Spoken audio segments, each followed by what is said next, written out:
warahmatullahi wabarakatuh. Kembali lagi dengan aku, Wulan. Kali ini aku akan membahas atau berbicara tentang bab 4 ya, yaitu pengguna dan pengembangan sistem. Oke, pengembangan sistem informasi manajemen itu dilakukan melalui beberapa tahap, di mana masing-masing langkah akan menghasilkan sesuatu yang lebih rinci dari tahap sebelumnya. Tahap awal dari pengembangan sistem umumnya dimulai dari mendeskripsikan kebutuhan pengguna. Nah, dari sisi pendekatan sistem rencana strategik yang bersifat makro, terus diikuti dengan penjabaran rencana dan kebutuhan organisasi jangka menengah dan jangka panjang. Lazimnya itu untuk periode ketiga sampai 5 tahun. Terus slide selanjutnya. Sistem informasi itu juga dikembangkan dan digunakan oleh organisasi bisnis. Organisasi bisnis itu apa? Organisasi bisnis itu adalah organisasi yang melakukan aktivitas ekonomi dan bertujuan untuk menghasilkan keuntungan. Di dalam organisasi bisnis ini juga terdapat orang-orang yang berwenang dan bertanggung jawab di dalam organisasi. Pada bab sebelumnya kita udah membahas ya tingkat manajemen, dari itu manajemen tingkat rendah sampai manajemen tingkat tertinggi. Sistem informasi dikembangkan untuk mendukung keseluruhan informasi. Di PPT ada gambar, ada foto ya.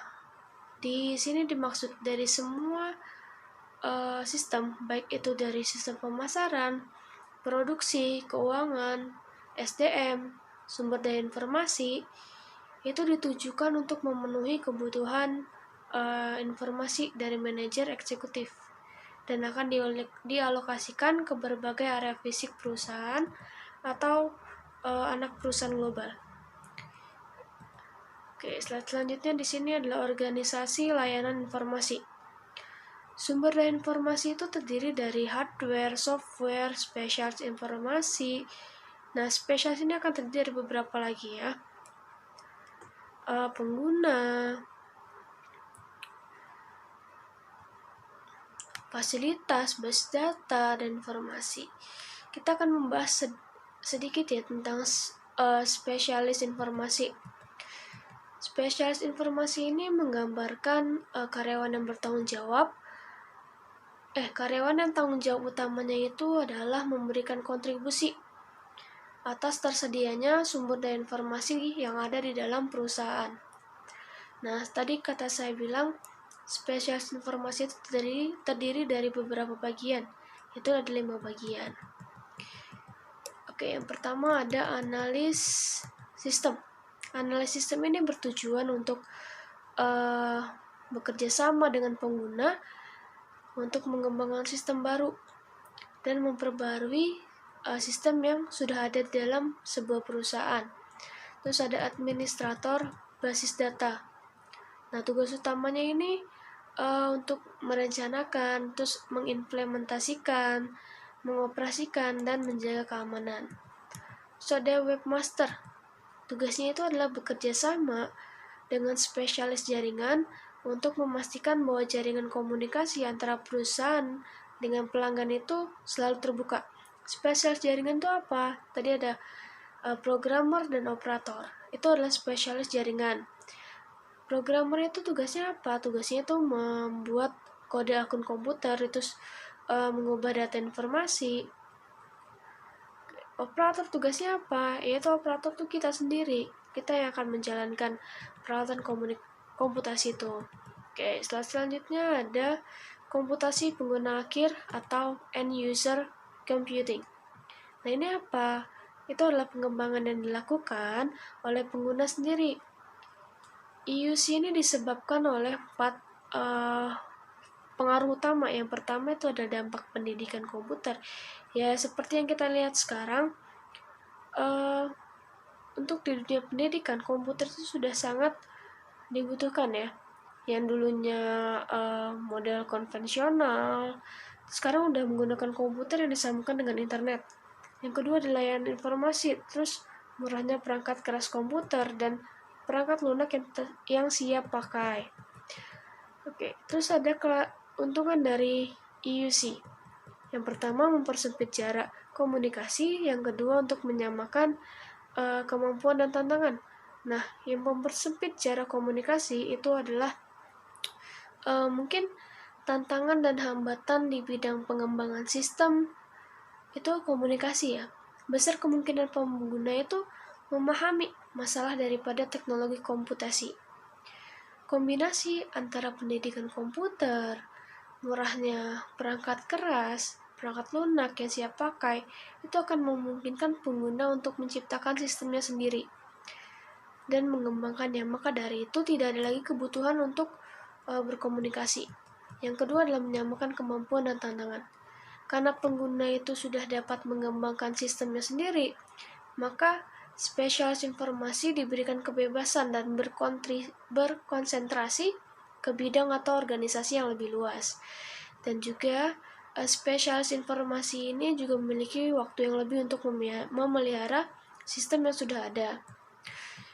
Ada resiko komputasi pengguna akhir. Yang pertama adalah sasaran yang buruk.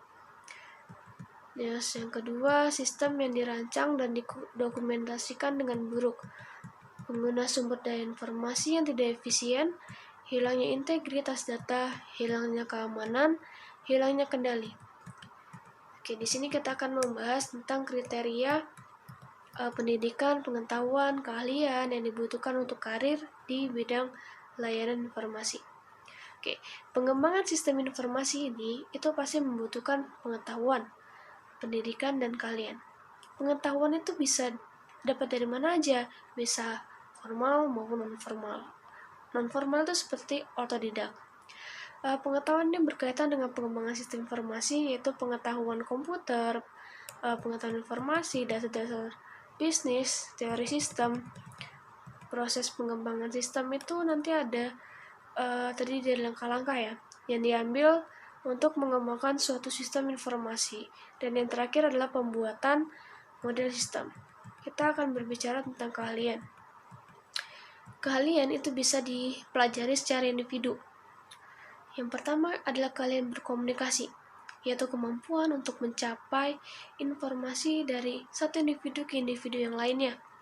Terus ada keahlian analitis, yang merupakan pemahaman akhir dari situasi tertentu dengan tujuan untuk merumuskan sebuah solusi. Terus ada kreativitas dan kepemimpinan. Ada otomatisasi kantor.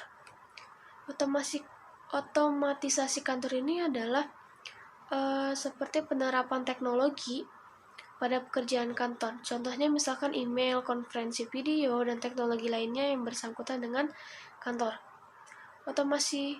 Otomatisasi kantor ini juga meliputi sistem elektronik yang bersifat formal maupun non-formal yang berhubungan dengan komunikasi.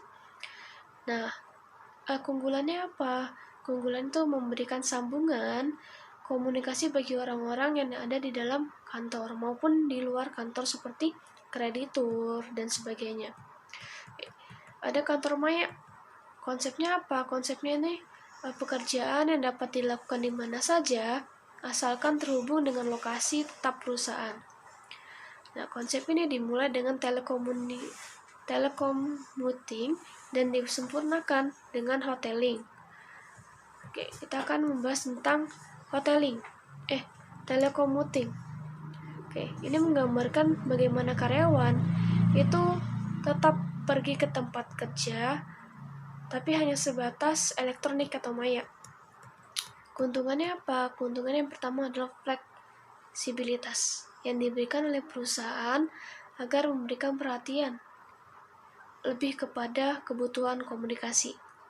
Di samping itu terdapat juga yang namanya kerugian. Kerugian itu apa? Sifat yang terisolasi. Sifat yang terisolasi inilah yang menyebabkan karyawan tidak dianggap penting. Yang kedua adalah kekhawatiran akan kehilangan pekerjaannya. Itu hoteling. Konsep hoteling ini adalah perusahaan menyediakan suatu fasilitas yang terpusat yang dapat digunakan oleh karyawan. Misalkan karyawan itu membutuhkan ruangan atau dukungan kantor. atau bisa dikatakan karyawan yang datang itu hanya bila diperlukan.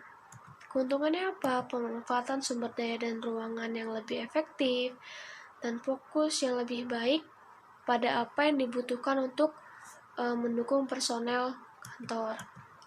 Terus ada resikonya itu adalah kehilangan bonus. Bonusnya apa? Bonusnya itu adalah ruang kerja.